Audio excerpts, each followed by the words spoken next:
Maharashtra deputy CM Ajit Pawar का बुधवार सुबह एक विमान हादसे में निधन हो गया। सूत्रों के अनुसार अजीत पवार जिला पंचायत परिषद चुनाव प्रचार के लिए मुंबई से बारामती के लिए एक प्राइवेट एयरक्राफ्ट से निकले थे। तभी लैंड करते समय उनका विमान क्रैश हो गया। क्रैश के बाद फ्यूल टैंक में ब्लास्ट हुआ और विमान में सवार सभी लोगों की मौत हो गई है। अजीत पवार की आकस्मिक मृत्यु से राज्य में शोक की लहर दौड़ गई है। पीएम मोदी, अमित शाह, राष्ट्रपति द्रौपदी मुर्मू, सीएम ममता बनर्जी समेत कई भारतीय नेताओं ने उनके निधन पर शोक जताया है। वहीं सत्ता पक्ष और विपक्षी दलों के नेताओं ने भी अजीत पवार की मौत को दुखद बताया है। आज बहुत ही दुखद समाचार प्राप्त हो रहा है। महाराष्ट्र के माननीय उप मुख्यमंत्री श्री अजीत पवार जी विमान दुर्घटना में नहीं रहे। इस दुख की घड़ी में हमारी पूरी संवेदनाएं पीड़ित परिवारों के साथ हैं। माननीय उप मुख्यमंत्री जी के साथ क्रू मेंबर्स और जितने भी सहयात्री थे वो नहीं रहे, ऐसी सूचना प्राप्त हो रही है। हम दुखी परिवारों के साथ हैं इस पीड़ा की घड़ी में। वर बघितले मी आता आतमध्ये जाऊन बघते काय आहे।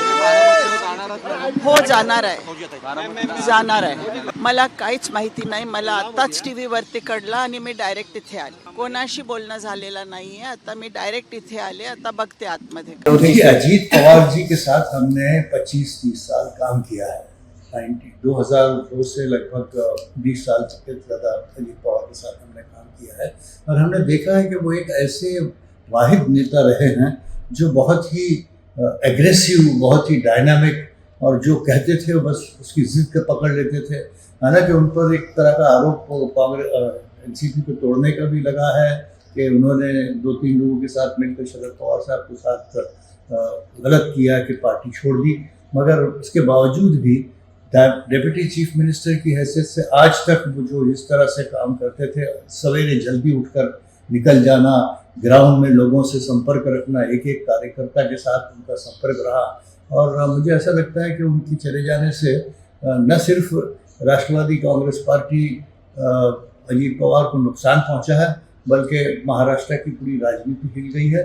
देखिए, बहुत दुखद है कि आज सुबह ही जब ये न्यूज़ आई कि प्लेन क्रैश हो गया, पहले तो था कि शायद बच गए हों, लेकिन बाद में थोड़ी देर बाद जो वीडियो सामने आई और देखा तो बहुत ही तकलीफ़ हुई।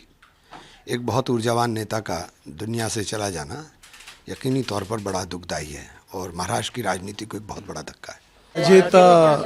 अजीत पवार का ये एक्सीडेंट में निधन होना ये बहुत ही दुखद और दुर्भाग्यपूर्ण है। पिछले 40 साल से महाराष्ट्र के राजनीति में मेरे बहुत घनिष्ठ मित्र रहे, उनके मेरे पारिवारिक संबंध रहे। बहुत कर्मठ, अच्छा प्रशासक से वो नेता थे। उनके जाने से बहुत बड़ा नुकसान हुआ है। उनके परिवार को भी काफ़ी उनके ऊपर भी एक बड़ा हादसा हुआ है। मुझे लगता है कि भगवान उनको ये जो घटना हुई है इसका दुख सहन करने की ताकत दे। अजीत पवार का निधन होना पूरे महाराष्ट्र के लिए दुखद खबर है। महाराष्ट्र की राजनीति का एक और सूर्य अस्त हो गया। बता दें कि अजीत पवार महाराष्ट्र के वरिष्ठ भारतीय राजनेता हैं। वो 6ठी बार महाराष्ट्र के उप मुख्यमंत्री बने थे। वह सत्तारूढ़ महायुति गठबंधन के अहम नेता हैं और राष्ट्रवादी कांग्रेस यानी कि एनसीपी के राष्ट्रीय अध्यक्ष भी हैं। वहीं अजीत पवार की मौत की खबर सुनते ही गृह मंत्री अमित शाह बारामती के लिए निकल चुके हैं। शरद पवार और एकनाथ शिंदे भी बारामती पहुंच रहे हैं।